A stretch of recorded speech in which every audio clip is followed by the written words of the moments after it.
अब हवाएं ही करेंगी रोशनी का फैसला।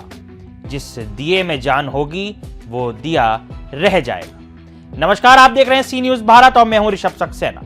आज हम चर्चा कर रहे हैं उत्तर प्रदेश के रियलिटी चेक की। जी हां, क्या विफल साबित हो रही है उत्तर प्रदेश सरकार की नीतियां? धरातल पर आखिरकार सरकार की नीतियां लोगों तक क्यों नहीं पहुंच पा रही? आप और हम उत्तर प्रदेश के वासी हैं। मजबूत लोकतांत्रिक देश का सबसे मजबूत प्रदेश का हम हिस्सा हैं, पर वहीं अगर धरातल पर विकास नहीं पहुंच पा रहा तो आखिर क्या कुछ वजहें हैं? इससे पहले हम आगे बढ़े, उससे पहले एक रिपोर्ट मैं चाहूंगा आप लोग जरूर देखें।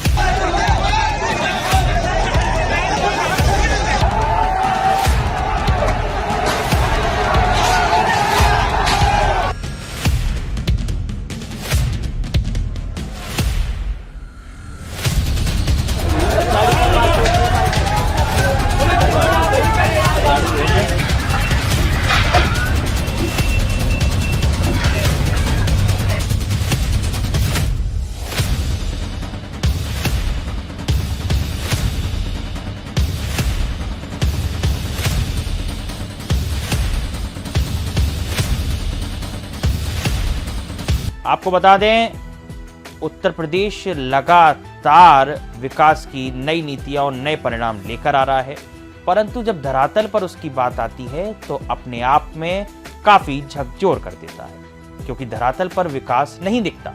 अभी आपने रिपोर्ट में देखा किस तरीके से चाहे पानी भरने की समस्या हो, चाहे छात्रों को नौकरी ना मिल पाने की समस्या हो, चाहे सड़कों को गड्ढा मुक्त ना कर पाने की समस्या हो, आखिरकार ये समस्या ही क्यों बनी रह जाती हैं?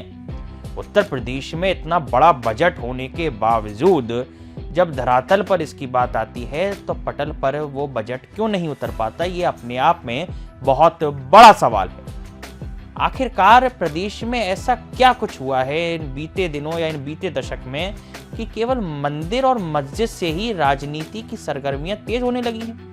मंदिर और मस्जिद आज विकास का एक रोड मैप बनकर रह गए हैं। अगर आप मंदिर की बात कर रहे हैं तो आप एक तरफ की बात कर रहे हैं, अगर आप मस्जिद की बात कर रहे हैं तो आप एक समुदाय की तरफ की बात कर रहे हैं। पर जब विकास की बात आती है तो केवल इन्हीं दोनों को बुनियादी ढांचा मान के अगर विकास की बात की जाए तो उत्तर प्रदेश में ये कितना नैसर्गिक हो सकता है? क्या अब नौकरी, महंगाई और शिक्षा मुद्दा ही नहीं रहा है? क्या विपक्ष नजर ही नहीं आ रहा?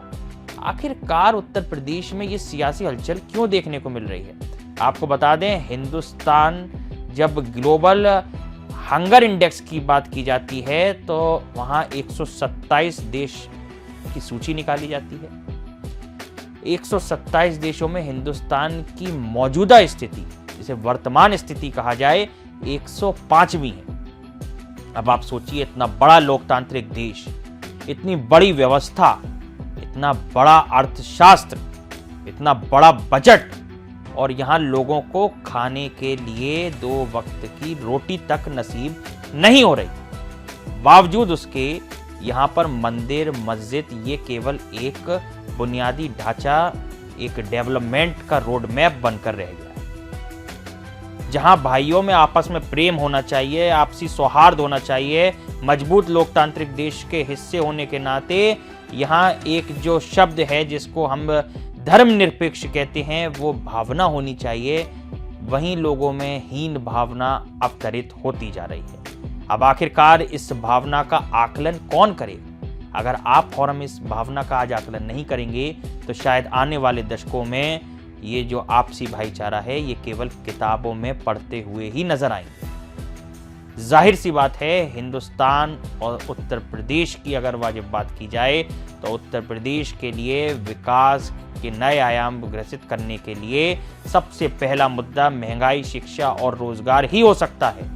और यदि कोई इस पर ध्यान नहीं दे रहा तो जाहिर सी बात है, या तो वो आपको गुमराह कर रहा है या आप स्वयं गुमराह हो रहे हैं।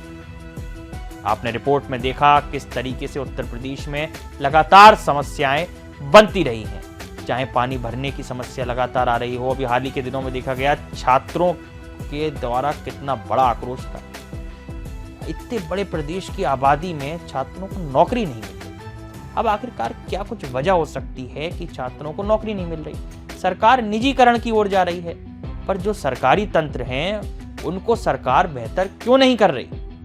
क्यों लोगों को जो नौकरी दी जा रही है वो केवल एक प्राइवेट आउटसोर्सिंग के जरिए दी जा रही है? इसका मतलब कि सरकार की जो मंशा है या कहें लोग जो सरकार से उम्मीद रखते हैं वो दोनों ही कहीं ना कहीं धरातल पर नजर नहीं आ पा रहे।